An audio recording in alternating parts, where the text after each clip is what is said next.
So welcome back. And of course, another full jam-packed day with careers services panels and the admissions director panels.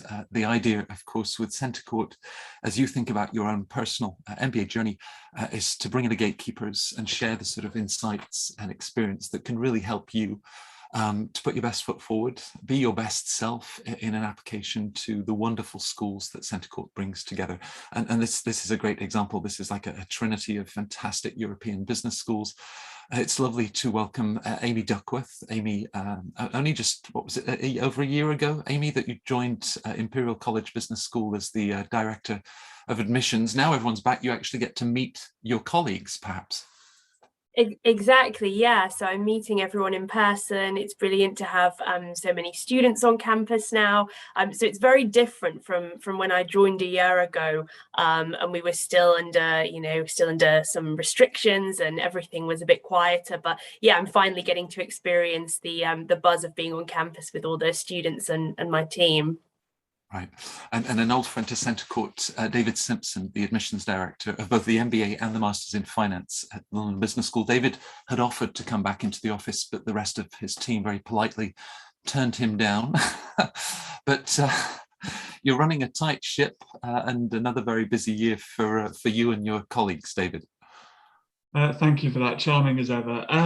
Yes, it's another very busy start to the year, which is, it's fantastic to go in and meet students. I went in last week to talk to our scholars, and I'm going in tomorrow to meet our new student ambassadors who will help us through the year. So it's really exciting to be back on campus. Right. And of course, we used to hold the Centre Court events live in London and New York and Toronto, San Francisco, and it was always a pleasure to meet Paula Eicher. Paula is an MBA recruitment and admissions manager at IMD, embodies the school with such warmth and enthusiasm. I'm sure it's the same thing on Zoom. Paula, it's lovely to have you with us. Thank you. It's true that I missed the traveling, especially, I have to say, London, Singapore, New York, these big cities. Yeah, after a year and a half of Zoom, we start to become a bit tired of it.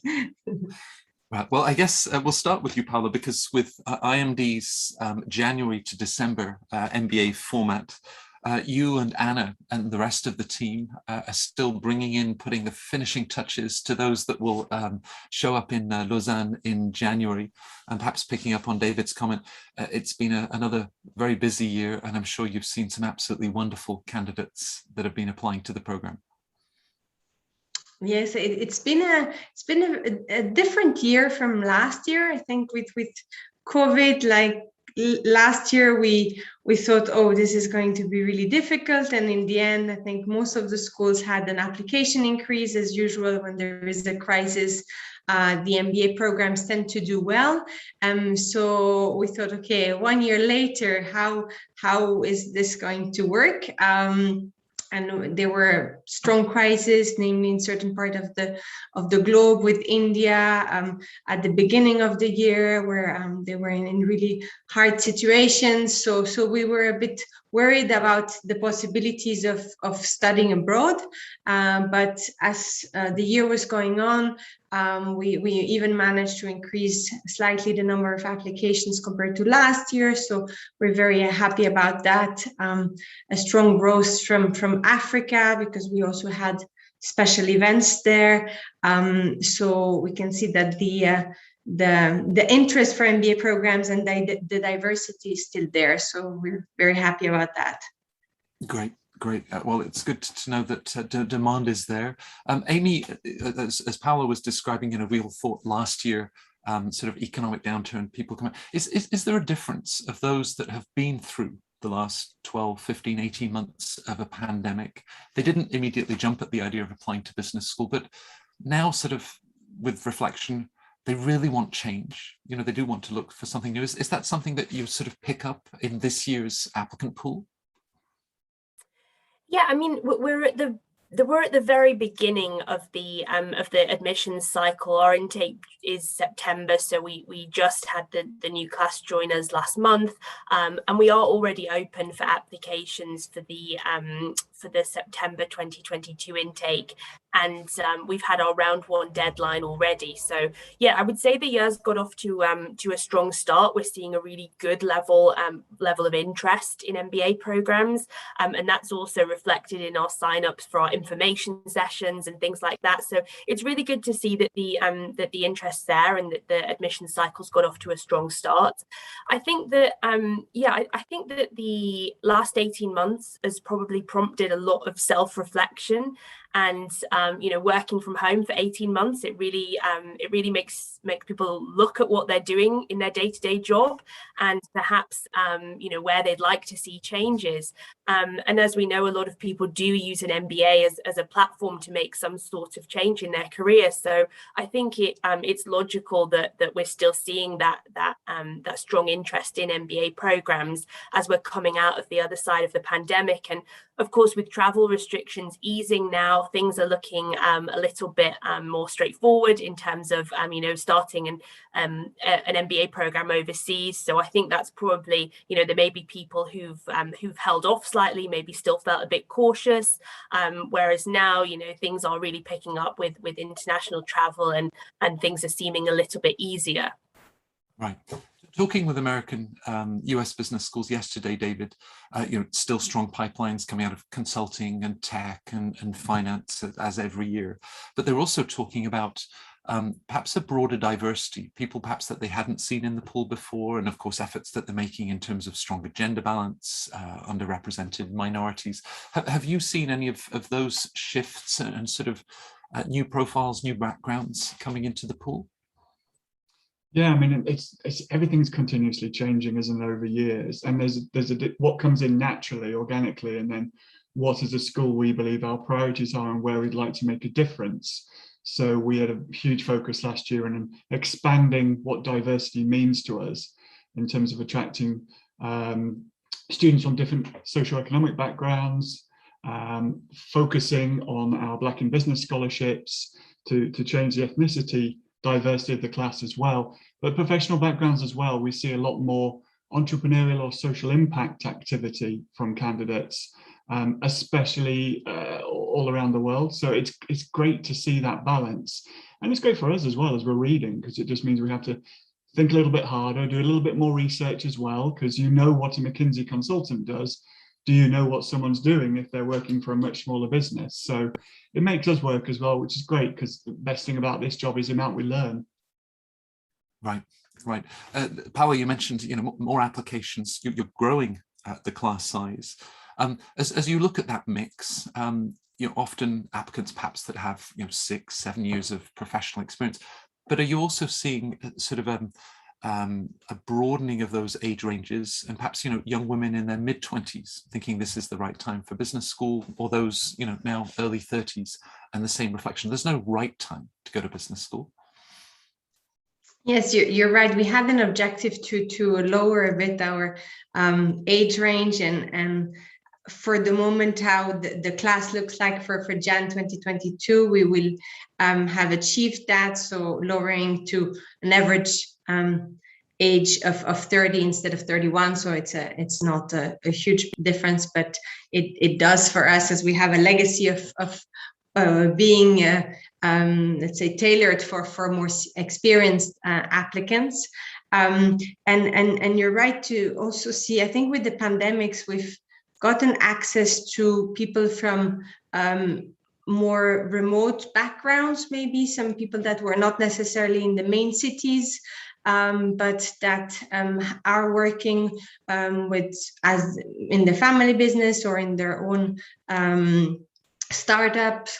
And so that gives some diversity, and we need to get used to seeing younger profiles. So you have to, let's say, anticipate what the acceleration and the career path will be based on less data than for someone that has already 6 years of work experience.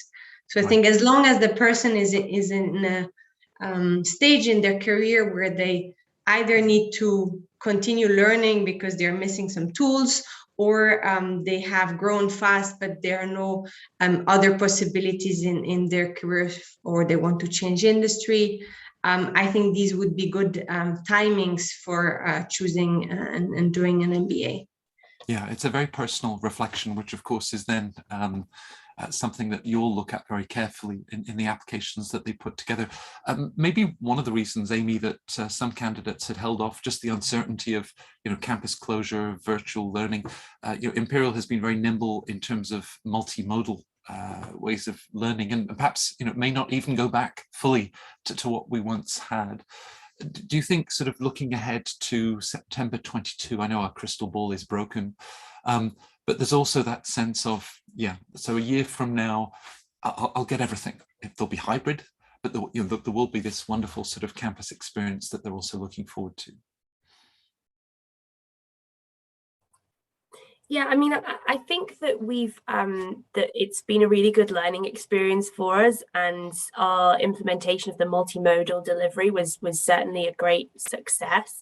Ultimately, though, for programs where they're on campus delivery, because we do have online programs that are online by design as well. For example, we have our Global Online MBA. So I'm talking about programs that are designed to be taught on campus.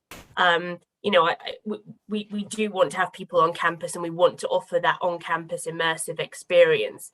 That's not to say that we can't utilize some of the technology and the learning from multimodal delivery. For example, it's really useful if you want to bring in different speakers who are based elsewhere, alumni who are based elsewhere. If you're dealing with issues on a very popular event with maximum room capacity, it does open up a lot of possibilities. So I think there's certainly some learnings that we'll be able to continue to use as we go back to normal, whatever that is now. Right. Yes. Yeah. And of course, rash of us to make any predictions. Now, the old admissions policy: buy me a drink at the Windsor pub, and we'll see if there's a place for you in the MBA program. All of that has moved on. David, if I can turn to you, perhaps for sort of some big picture. You mentioned just earlier, of course, the familiarity that you might have with a strategy consultant and the bullet points on their CV, on their resume, but how other applicants keep you on their toes with what they might do in a think tank or social impact role that they have. Where do you like to start, you and the team, just to get that sort of overall sense of the candidate that you have in front of you? I always like to start with the resume, the CV. Just I think it gives a good snapshot. You find a couple of things, don't you? You can tell a story. You can read what's important to someone, how they've prioritized items on their resume. So not only their kind of life story, as it were, but then also how they've chosen to present it. And we can, we do judge in terms of how well they do that, because there's plenty of information and training out there about how to lay out a good resume. So we do have expectations of how people can do it. So for me, that's always first. And then I jump into the essay to learn a little bit more about them. And then I kind of jump around a bit more. So the resume tells me their story. Then I want to see some basic academic things, and then really into the essay and the deeper plans people have. But believe me, if we ask for something, it gets read. So this year we've actually switched to one reference, one recommendation from instead of two, just because we felt it's fairer for candidates, because we're keeping our own rather than a shared common recommendation. But we thought we can get what we need. So we do trim and add where we want to with those, with all the application sections. I'm just staying with that because, of course, a resume that will, among other things, talk about a professional background, but there's a lot of white space around those bullet points. Is that where you're then looking for a recommender to provide a sort of a deeper level of insight to help you and the team really understand, what drives this individual, what makes them tick? I guess what we're aiming to see is for that referee to make comparisons within their sphere. So they're going to compare the candidate to what they're used to seeing within their organization and their environment. So we always have to put that context on top of it as well. And then, there's always a question on strengths and weaknesses, so we can get some useful points to consider. I'm very wary to say that we then drill down on what somebody's weaknesses are, because there's a game to be played with answering that question anyway. The recommendation is a useful tool to add some additional information, but we're very much focused on what the candidate has to tell us to start with. It all gets into a lot more detail, a lot more useful when you get to the interview stage. So some of the peer schools were saying yesterday, Paula, they actually have more questions in their FAQ on recommendations than on, and even more than the GMAT, which was good news to me. With such an international pool, looking at a school like IMD, you know, you might be thinking, well, I've got my my recommender from Finland, and he or she is not particularly expressive, certainly not the enthusiasm we might expect from a Canadian or an American recommender. Is that something that you take into account? Yeah, that's a good point. We do see some patterns. It could depend on the rank as well. So some applicants decide to take really the top CEO managers of the company because they think that will have a stronger influence, and they might have less to say about the candidate because they don't work with him or her on a daily basis. So that can be a factor. Then it's for us to challenge, why did he or she choose that person that doesn't have much to say? Some also use faculty. It's more and more rare, fortunately, but generally that doesn't bring much. And then there is the cultural aspect with some more enthusiastic and less enthusiastic recommenders. But that's why I still like my two recommenders, because you can have a little sense, and one will put maybe more efforts, but sometimes I do take note that both are very brief, and that is also a flag that we need to consider. So that definitely plays a role in the rest of the assessment. Right. And with those two voices, you then make a decision to invite applicants to join you for an assessment day, and it is quite a specific component at IMD. Just talk us very briefly through, it's what now, currently virtual perhaps, but it's a sort of a full day that you'll spend with candidates, plural, several candidates, quite a few candidates, to get a sense of the dynamic and what they might bring to the IMD classroom. Yes, and it's building on what David said about the life story and how much you can already pick on a CV, just in terms of are they willing to take risks? Are they curious? Are they flexible? Have they been around different environments? So you can already have some cues from the CV. And then once we consider that there is a fit, we would invite them. It's a half day online. That's already long enough. I think 5 hours with different candidates. And there, what we want to see is them in action and in group. So they would get to analyze a case. They have individual presentations. They have the interviews. And they also have some more team building type exercises. And that can be challenging because they know they are competing with each other, but at the same time, the aim is to see how do they collaborate with each other. So that's, I think, the biggest challenge, to see under a high pressure environment where you're supposed to, in a way, compete, but how do you also collaborate? So that gives us a lot of indication on the candidate. And as we go, Amy, from a story that you've seen on paper, and then the interview and actually meeting the individual, just some pointers for the interview, and also as you're thinking about fit, how this individual and the sort of personality, and they're smart, but how will they fit and sort of align with the culture of our school? Talk us through that. So actually, most of our MBA interviews are conducted by alumni. So it's a really good opportunity for candidates to have a good two-way discussion with somebody who's actually done the program. In terms of how to approach the interview, it is with alumni, but you should still prepare for it as you would any competitive interview, and you need to be able to talk about professional experience, your motivation for doing an MBA, and how it fits with your career goals.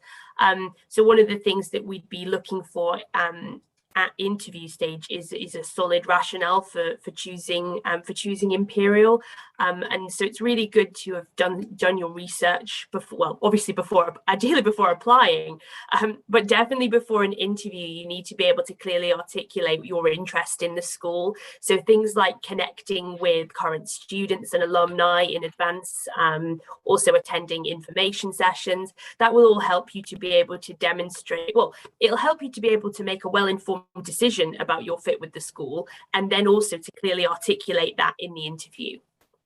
Right. David, join a couple of dots for me, because in a great program, any of your 3 schools, people often talk about almost an imposter syndrome. Will I find my place in among so many talented and bright individuals, and matching that with a class profile that has data points around average GMATs and GREs and perhaps grades, backgrounds that people and very easily people will say, oh well, they tell me that the average height of an LBS student is 5'11". I'm only 5'9". They'll never choose me. How do you sort of talk them through not feeling that imposter syndrome? If you make a decision about them, it's because they really fit, and how perhaps we should push aside some of those averages that really are simply that and don't tell the more unique personal story. Yeah, I totally agree. I mean, I think when you've got the sort of hard factual data like the test scores, is why it's great to talk about the range rather than the average. Even if the average is going up, as ours did this year on the GMAT, next year it might go down. So it's the broad range so people can feel comfortable and find their place. And I think there's an interesting angle to this particular conversation, and that's about increasing diversity and making sure people can feel comfortable. And if they see a picture, they can recognize themselves within a class. So that the key is that we have enough voices talking in our promotional materials. So whether it's the website or events we do, so that people can feel comfortable and they can go, yeah, I could see myself fitting in there, or there's someone like me. So it's partly our job to reassure people that we really are interested in whatever kind of diversity, and it could be a place for you if you have the right characteristics and background. So yes, we expect you to be charismatic and curious and interested in the world, but you can be outgoing, or you can be, on the shyer end of things. There are different ways to go about giving information, building relationships, and going through the program. So there is a space for everybody, and I think most schools would say that. There is a type for every school, but on the whole, the type is made up of a broad range of personalities and backgrounds as well. Paolo, you're describing, in the current intake, stronger numbers from certain parts of the world, more candidates and admits coming from Africa. As we also think sort of the bigger picture, the investment in time and money that they're making for scholarships, is that something that you look at and consider with each application, or it's once you've admitted students that you then think about some of the financial opportunities? I think at least on the candidate side, it should be something they anticipate. So sometimes we find that we give an offer and then the person suddenly realizes, oh, now I have to find funding. So definitely on their side, they should anticipate a little bit on that matter. And for us, we have scholarships per deadline. So you can check, depending on which deadline you apply, what kind of scholarships you would be eligible for. In this year's class, we were lucky to give out 51% of scholarships. So we were very happy with that. When I started 6 years ago, I think only 10% or 15% of the class had it. So thanks to different fundraising and increase of budgets, we managed to support more people.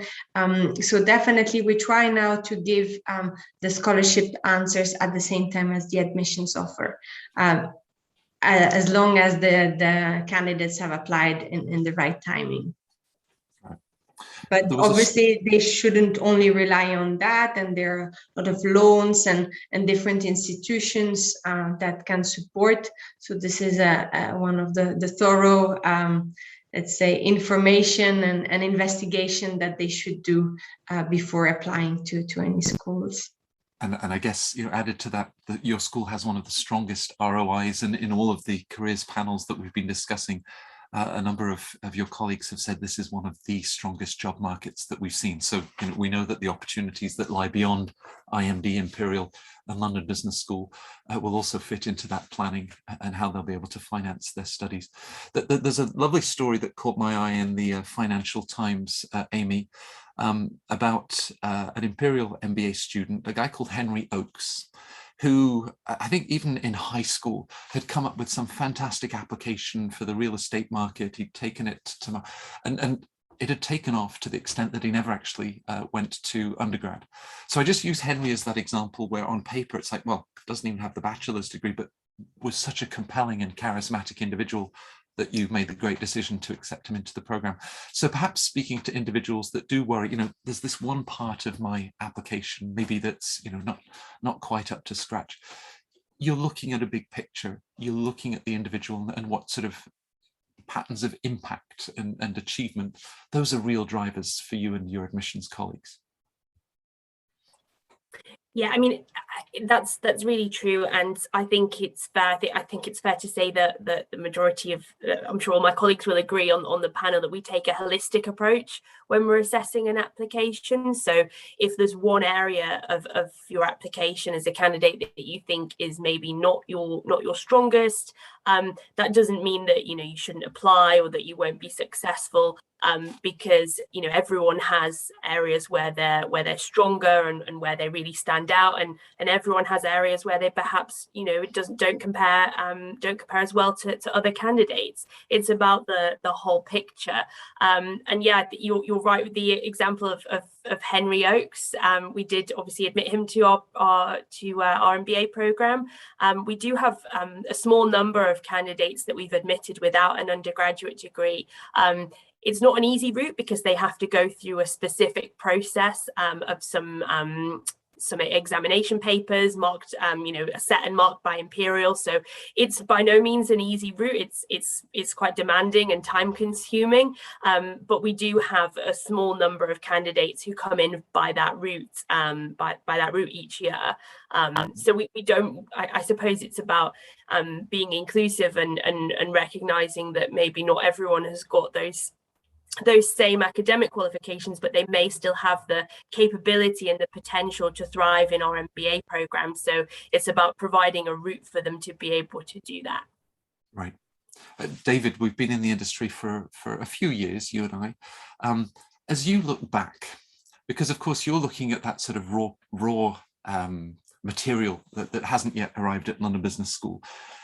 Similar story, thinking of an individual, a graduate of London Business School, that actually walked Princess Diana through landmines. Who could have predicted where his career might have taken him? We all make occasional mistakes. You don't make many. But as you look at sort of, that raw material, do you get this wonderful sense of, wow, we actually saw that potential in the individual, and look at where they are today? I'm just surprised that Netflix didn't pick him up for an episode of The Crown. Well, that's Paul, and he swears too much to get onto The Crown, I think. No, he's a tremendous example of someone who I guess we looked at with a different kind of background. He now works for the UN in New York, and I know this last year he's been in Afghanistan. So he's in a similar kind of work, but on a much, much different spectrum with far more control and leadership. But we do look for potential, and whether they're people without an undergraduate, and every year we have one or two. And as Amy said, you have to be sure that someone can get through this. It's in their interest to make sure they can pass the exams. It's a tough academic program, but there's nothing better than seeing potential and watch that be fulfilled at the other end. If I could spend more time doing something, it would be tracking the careers of certain individuals over a number of years. If I just had more time, because you do come across these stories and think, wow, that person did exactly what I thought they'd do, or I really didn't expect that from them. But either way, everybody finds their way and do so well with it. But that is one of the more enjoyable aspects, is is looking at someone thinking, yeah, we should give them a go. They'll fit in there. I feel something good about them. And a lot of those decisions you can back yourself through the experience you've built up, and from having a great team, and from challenge as well. That's one of the best things about the admissions process, I'm sure, in all of our schools, is the challenges you get from colleagues who say to you, are you sure? What about this? And how do they compare? And I like to be able to defend the decisions I think I'm going to make, but I'm perfectly happy to have my mind changed by a colleague who's perhaps met a candidate and sees a different perspective. So it is, as Amy said, completely holistic, but which makes it incredibly enjoyable as well. And I think we really do uncover everything we need to see about an individual through the full process, especially once you get to interview. And in our and many other cases, we use a video submission as well for anybody who's going to have an alum interview. So it does ramp up exponentially as you go through the admissions process, how much you have to do to get that final offer.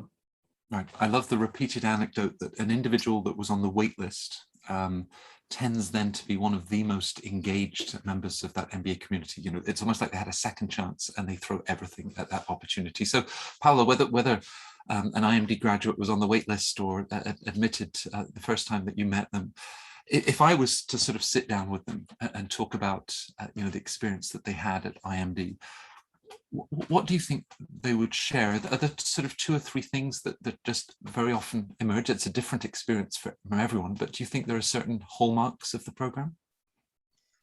Yeah, thank you for that. And I am just bouncing back on what David said. I spent my morning stalking alumni on LinkedIn because I had to do stats, and so that was really helpful. And I went through all their past, and I was like, oh, I remember his interview, and now he's doing that. So I love that, and I would love to have more time to do this as well. So yeah, I agree with you. Being there and see their transformation and their potential is wonderful.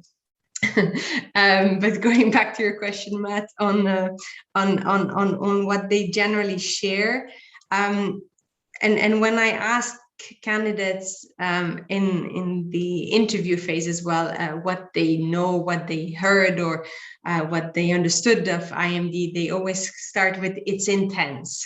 So apparently this is something that is shared. I don't know under which format, but this is something that is shared.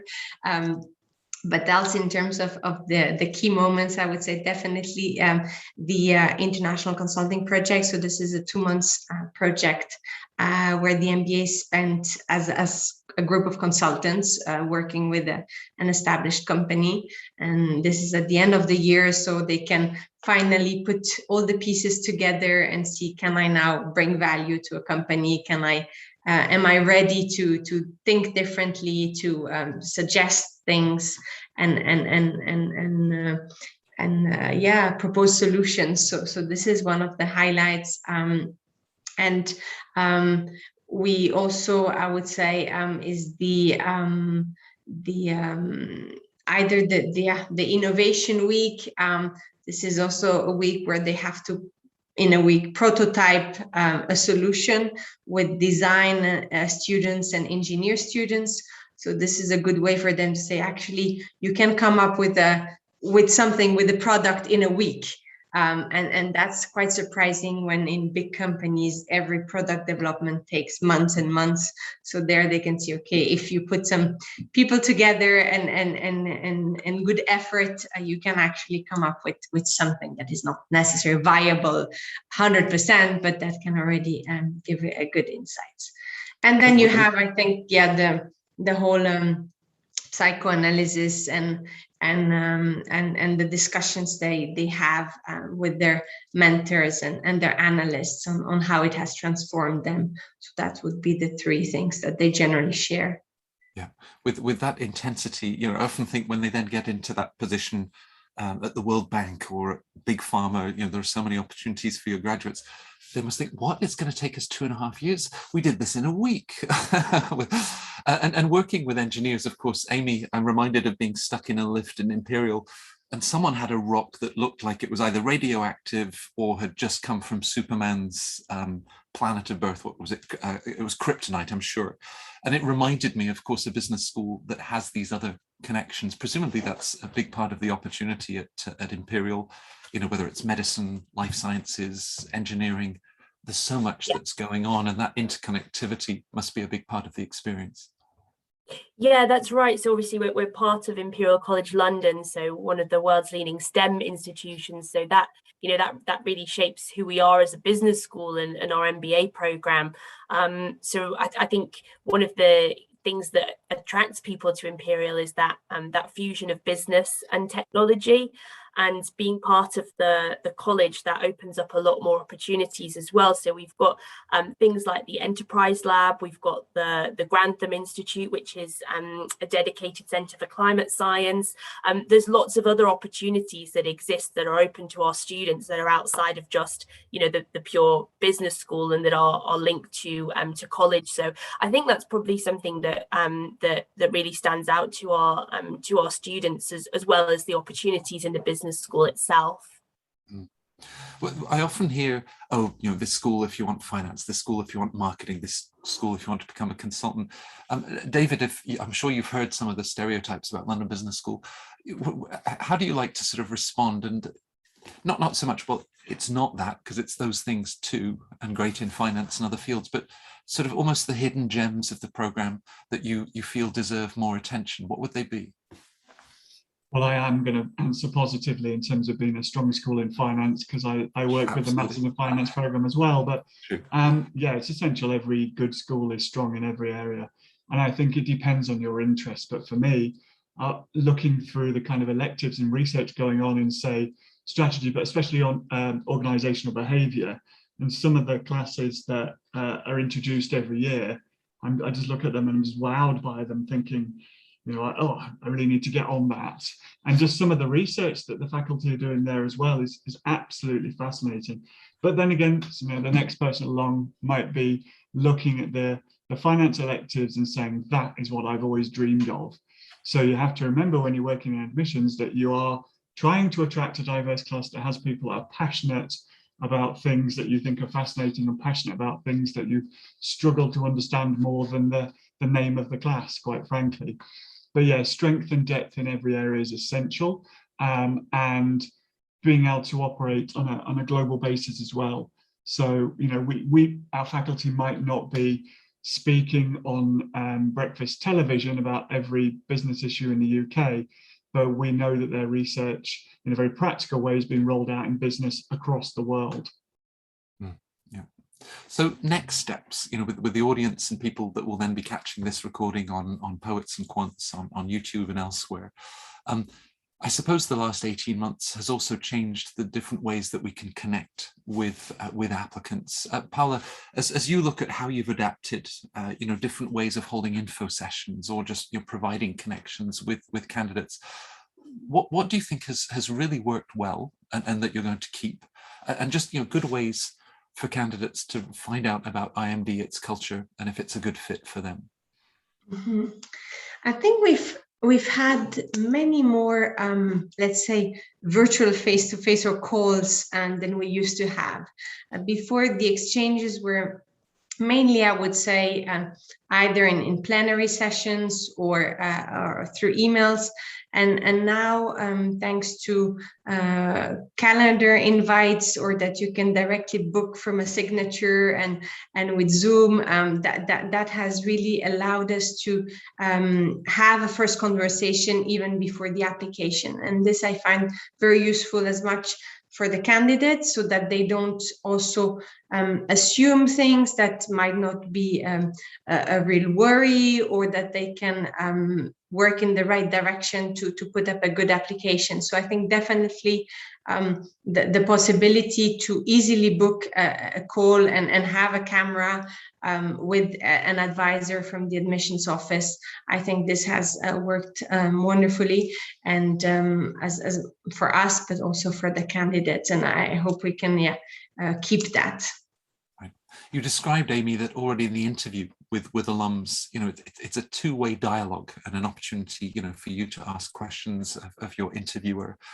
So perhaps in terms of that alumni outreach, as we're doing our research on the program, any advice, to think about looking for individuals that maybe do have shared passions or a professional background, and even just how to approach them. They might be getting dozens of requests through LinkedIn that all pretty much look the same, and how a candidate can perhaps just thoughtfully and respectfully reach out to alums to have that sort of conversation. That's a good question, and it can be quite daunting to approach people who you don't know and who, although you're aware are very busy. So I think that LinkedIn is the best way to find alumni and connect with them. I think find alumni who are working in an area that you're interested in, or maybe they're from the same geographical region. So find something that would be like a common ground that you would want to particularly ask that person about. And then, I think the vast majority of our school's alumni would be very happy to hear from prospective applicants. We have a really good level of engagement from our alumni in the alumni interviewing program. Our alumni generally really pleased to connect with people who are interested in the school. But I think it's important to be mindful of their time, and it's the same in the interview. Don't ask questions that you can find easily on the website, because it's just not a good use of anyone's time. If it's something that's there on the website, you can find it there, and really make sure that if you're having an interaction with an alum, whether that's in the interview or whether it's you're messaging them on LinkedIn or having a chat with them, ask them things that draw on their experience, that it's not something like not just a fact that you can find out for yourself. Really ask questions that are going to draw on their experience and their insight, and that's the kind of conversations that our alums will be really happy to have. Whereas if you contact an alum and say, what's the next application deadline, and what do I have to do for this, that's not really that's not really the best way to use their time. Right. David, with your mention of electives earlier, if I had filled paragraph 6 of my application with 4 electives that I wanted to do at London Business School, and they all are very often having ridiculously long titles for each elective, but I'm not sure that a lot more about me as an individual. Perhaps I've shown that I've looked at some of the program details. Can you tell when someone's researched the program in a very personal and thoughtful way, and how that then comes across to you and your team? Absolutely. I sometimes, obviously reading a lot of applications right now, it's that time of year, I'll look at lists of electives that people are quoting. I think, is that one of ours? I'll have to Google it, because I'm not quite sure. There's that many of them, they change, but the point being that we're not giving out points to people who know more than we do. Really, we want to see who you've spoken to, and how does that information reflect back into your application in terms of your understanding of, I'm here, I want to get to there via London Business School, and here's how I can help. Here's how that can help me to make that transition. We put a lot at stake in terms of the way that people use information to show how keen they are, but with a greater depth than just quoting things from the website, because everything's there for you to be able to do. It's great if you can get a recommendation from a student or alum who knows you to send to us, but you shouldn't go hunting one unless you already know them really well. And if you don't know them really well, you won't be penalized. It's fine. You'll get to know a lot if you get into the program. But there are just subtleties all the way through the application in terms of that. I guess it's partly that element of polish and being the right fit, that rather vague term that we're famous for. But it really does resonate in every interaction that they'll have. So I would say utilize the student body and student ambassadors and things first, and then alumni perhaps later, in terms of where we're going to provide people you can contact from the student body. So you don't have, it's not a competition to search them out for yourself. If you know some, great. If you don't, we'll help you. But the point is, talk to them. As Amy said, talk to them really thoroughly, ask sensible questions about their experiences. and show, you've got to be really interested in that as well. That's a key for, I'm sure, all of us, but it's that we want our students to be interesting and interested. Right. So that should come through in all your communications. So I have one final question for all three of you. And I don't want to be accused, well, you asked me first, I didn't have time to think about what I wanted to say, or you asked me last and the other two have come up with the best answers. In all of the panels in the last 24 hours, there's just been this vibrancy as we've come through, 18 tragic months, incredibly difficult months, and we're still, working our way through it.